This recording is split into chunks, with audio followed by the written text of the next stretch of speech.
दोस्तों अभी हम लोग एडुटेरिया के द्वारा जो बीपीएससी 70वीं के लिए 5वां full length test paper publish किया गया है, उसमें जो इकोनॉमिक सेक्शन के 10 क्वेश्चन है उसको डिस्कस करने के लिए जा रहे हैं। तो देखिए, पहला जो क्वेश्चन है, क्वेश्चन नंबर आपको 86 से, इसमें फर्स्ट क्वेश्चन यह है कि यहाँ पर कुछ इंडेक्स के बारे में दिया गया है और उसको इशू करने वाले कौन है इसके बारे में पूछ रहा है।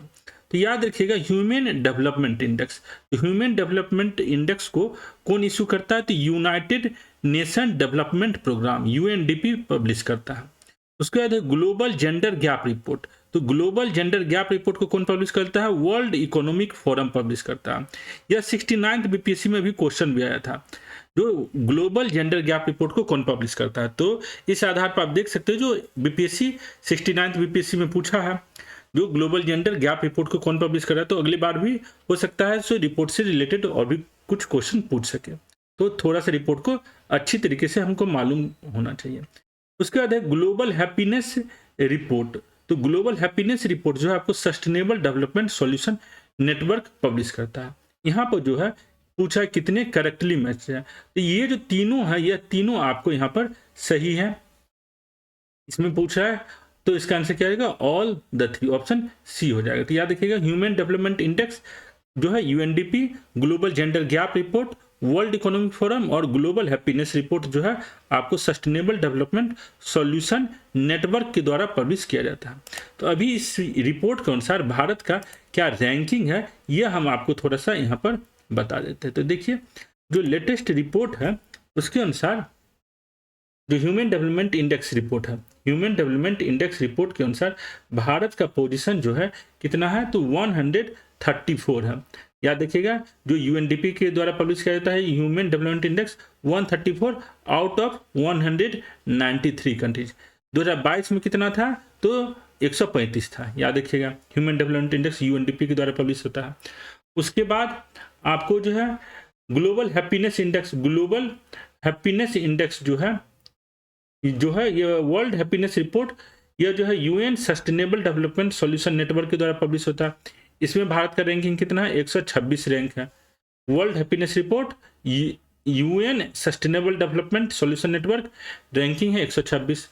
और जो ये ग्लोबल जेंडर गैप इंडेक्स जो है, global gender gap index report जो है, ये आपको कौन पब्लिश करता है?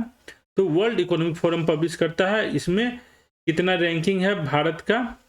तो 129 out of 146, 129 out of 146 global gender gap index report world economic forum के द्वारा पब्लिश किया जाता है। तो देखते, ठीक है, अगला क्वेश्चन देखते हैं। नेक्स्ट क्वेश्चन है, तो global gender gap report world economic forum 129 position. उसका है national income at current price is called monetary income, national income at constant price is called real income. तो इकोनॉमी में जो भी डाटा हम लोग प्रेजेंट करते हैं, जैसे जीडीपी का डाटा, तो एक होता है नॉमिनल और दूसरा होता है कांस्टेंट। नॉमिनल जो होता है वो करंट मार्केट प्राइस पर होता है और रियल जो होता है वो आपको किसी बेस ईयर के रिस्पेक्ट में होता है। तो यहाँ पर सही है, national income at current price अर्थात market price is called monetary income, यह भी सही है। National income at constant price is called real income. तो यह दोनों पॉइंट आपको सही है, आंसर क्या हो जाएगा? ऑप्शन सी हो जाएगा। उसके बाद है who is current chairman of NITI Aayog. तो नीति आयोग जो आपको 2015 में बना है, नीति आयोग 2015 में बना है, इसके जो चेयरमैन है प्राइम मिनिस्टर होते हैं। तो ऑप्शन क्या हो जाएगा? ऑप्शन अभी ये हो जाएगा, क्योंकि नरेंद्र मोदी हमारे प्राइम मिनिस्टर हैं। उसके बाद है doctor Y K Alagh committee, Lakdawala committee, Suresh Tendulkar committee, C Rangarajan committee are related to. ये सब जो कमिटी है ये आपको पॉवर्टी एस्टिमेट करने के लिए भारत में बनाया गया कमिटी। याद रखिएगा, doctor Y K Alagh committee, Lakdawala committee, Suresh Tendulkar committee और C Rangarajan committee poverty measure करने के लिए कमिटी बनाया गया था। अभी जो है भारत में पॉवर्टी मेजर कौन करता है? तो नेशनल सैंपल सर्वे ऑफिस जो है पॉवर्टी मेजर कर रहा है। डॉक्टर वाई की अलग कमिटी 1977 में बनाया गया था पॉवर्टी मेजर करने के लिए। फिर लखडेवाल कमिटी 1989 में बनाया गया। सुरेश तेंदुलकर कमिटी 2005 में बनाया गया और उसके बाद जो है सी रंगराजन कमेटी जो है आपको कब बना, 2012 में बना, जिसने अपना रिपोर्ट 2014 में प्रेजेंट किया। सुरेश तेंदुलकर कमेटी 2005 में बना था और उसने अपना रिपोर्ट कब पब्लिश किया था, 2009 में पब्लिश किया था। इस तरीके से ये doctor Y K Alagh committee, Lakdawala committee, Suresh Tendulkar committee और सी रंगराजन कमेटी जो है ये आपको पॉवर्टी एस्टिमेट मेजर करने के लिए भारत का कमेटी है। उसके बाद है consider the following statement, high temperature and low humidity is required at the time of sowing kharif crop. तो खरीफ क्रॉप को के लिए जो जब खरीफ क्रॉप को रोपते हैं, खरीफ क्रॉप का बेस्ट एग्जांपल क्या है, चावल। तो उसके लिए हाई टेम्परेचर लो ह्यूमिडिटी चाहिए क्या, तो नहीं, खरीफ क्रॉप को रोपते वक्त हाई टेम्परेचर और हाई ह्यूमिडिटी का रिक्वायरमेंट है। तो पहला यहाँ लो ह्यूमिडिटी दिया है तो लो ह्यूमिडिटी नहीं चाहिए, ये गलत है। उसके बाद है rainfall cowed bye western disturbance is helpful in the production of rabi crop. तो गेहूं जो है आपको रबी क्रॉप का एग्जांपल है।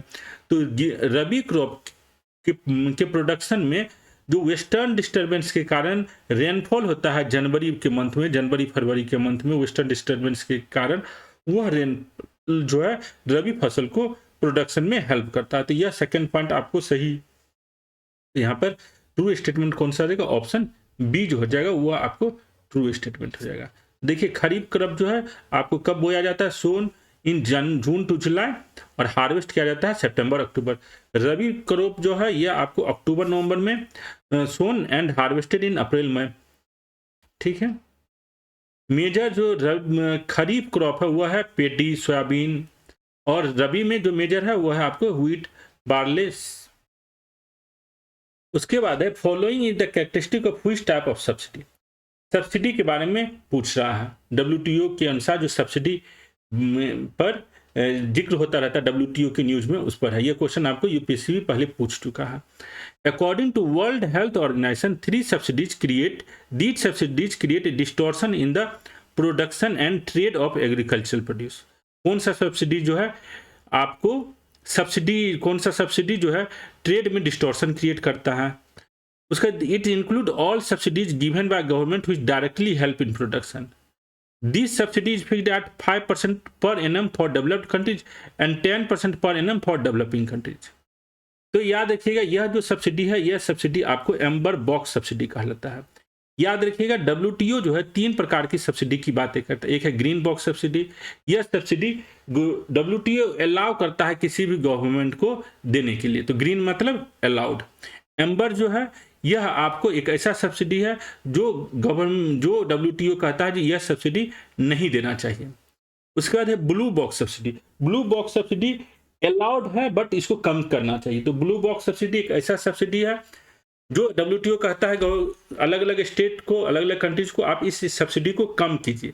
एम्बर बॉक्स सब्सिडी जो है इस सब्सिडी को खत्म करने की बात कहता है। और ग्रीन बॉक्स सब्सिडी एक ऐसा सब्सिडी है जो अलाउड है। Amber box subsidy according to World Trade Organization, amber box subsidy creates distortion और डिस्क्रिप्शनसी। तो इसका आंसर क्या रहेगा, ऑप्शन बी हो जाएगा। एक बार आपको तीनों बॉक्स ऑफ सब्सिडी जो है दिखाते हैं। देखिए यह है आपको डब्ल्यूटीओ का green box subsidy that do not distort trade और cause minimal description. No limit है ग्रीन बॉक्स सब्सिडी, कितना भी कोई भी गवर्नमेंट दे सकता है।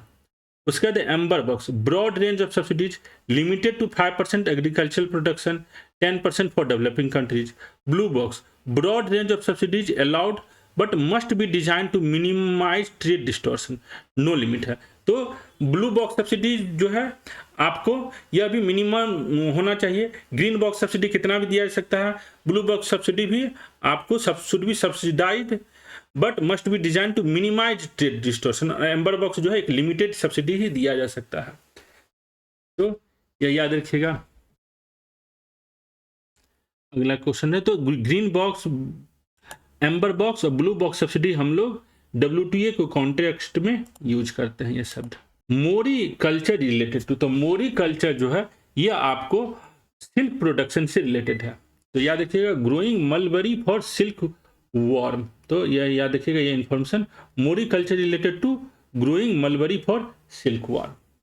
उसके बाद है Phillips curve shows the relationship between, तो फिलिप्स कर्व हम लोग इकोनॉमिक्स में फिलिप्स कर्व पढ़ते हैं, लॉरेंज कर्व पढ़ते हैं, तो यहाँ पर जैसे है कुजनूट कर्व पढ़ते हैं तो यहाँ पर पूछा है फिलिप्स कर्व। फिलिप्स कर्व दिखाता है इन्फ्लेशन रेट और अनएम्प्लॉयमेंट के बीच जो रिलेशन है। अगर इन्फ्लेशन ज़्यादा होगा तो अनएम्प्लॉयमेंट कम होगा, अगर अनएम्प्लॉयमेंट कम होगा तो इन्फ्लेशन ज़्यादा होगा। तो ये जो इन्वर्स रिलेशन है इन्फ्लेशन और अनएम्प्लॉयमेंट का, ये हमको फिलिप्स कर्व से पता चलता है।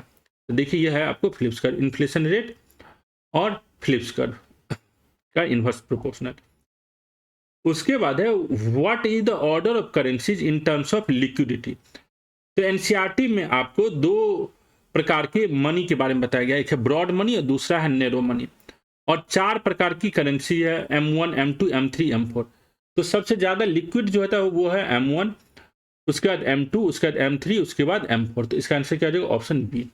एक बार देखिए एनसीईआरटी में कैसे इसको एक्सप्लेन किया है। एनसीईआरटी में जो है M1 किसको कह रहा है, currency held with person plus demand deposit with the bank. M1 क्या है, करेंसी जितना आदमी के पास है, डिमांड डिपॉजिट जो आम आदमी बैंक से कभी भी निकाल सकता है, वो हो गया आपको M1। M2 क्या है, M1 plus saving deposit with the post office saving bank. तो M1 में अगर हम पोस्ट ऑफिस में जो आपको सेविंग है उसको भी ऐड कर देते हो तो वो हो जाता है आपको M2। M3 क्या है, M1 plus net time deposit. Bank में 2 टाइप का डिपॉजिट होता है, एक होता है डिमांड डिपॉजिट, एक होता है time deposit.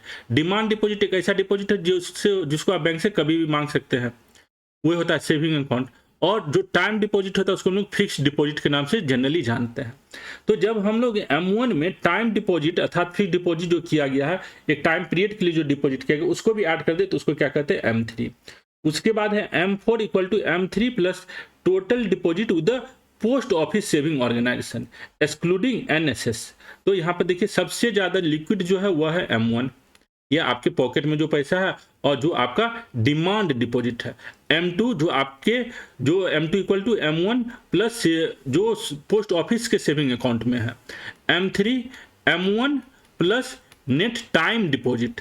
M4 equal to M3 plus जो total saving account post office में है। तो यहाँ पर सबसे ज्यादा लिक्विड कौन है, M1, उसके बाद M2, उसके बाद M3 और उसके बाद M4। M1 और M2 को क्या कहते हैं, नैरो मनी कहते हैं, और M3 और M4 को क्या कहते हैं, ब्रॉड मनी कहते हैं। तो यह भी term narrow money, broad money याद रखिएगा। Who is the author of book principle of economics. तो प्रिंसिपल ऑफ इकोनॉमिक्स बुक का ऑथर कौन है, तो याद रखिएगा प्रिंसिपल ऑफ इकोनॉमिक्स बुक जो लिखा गया है वो लिखा गया अल्फ्रेड मार्शल के द्वारा। किसके द्वारा लिखा गया है, अल्फ्रेड मार्शल के द्वारा। तो इसका आंसर क्या जाएगा, option A. Adam Smith, Karl Marx और केनिस, यह भी बहुत फेमस इकोनॉमिस्ट है, इनका भी बुक को हम आपको स्क्रीन पर एक बार दिखा देते हैं। यह जो है आपको इनके द्वारा जो बुक लिखी गई है, यह बुक है, यह है principal of economics Alfred Marshall. उसके बाद एडम स्मिथ के द्वारा जो बुक लिखा गया है the wealth of nation. Karl Marx का जो है दास कैपिटल, और कैनिस का जो बुक है the general theory of employment, interest and money. Question में पूछा था प्रिंसिपल ऑफ इकोनॉमिक्स बुक किसके द्वारा है, तो अल्फ्रेड मार्शल। ये सब एक फेमस इकोनॉमिस्ट है जिनका बहुत फेमस बुक है। तो इस तरीके से 10 क्वेश्चन जो है हम लोग यहाँ पर डिस्कशन किए हैं। उम्मीद है आपको यह डिस्कशन अच्छा लगा होगा। थोड़ा सा भी अगर बेनिफिट हो रहा हो, आपका रिवीजन हो रहा, तो जरूर वीडियो को लाइक करें, चैनल को सब्सक्राइब करें, ताकि हमें आइडिया लग सके जो आप लोग के लिए ये कितना बेनिफिशियल है, और फिर हम इस सीरीज को कंटिन्यू रख सकें। Thank you.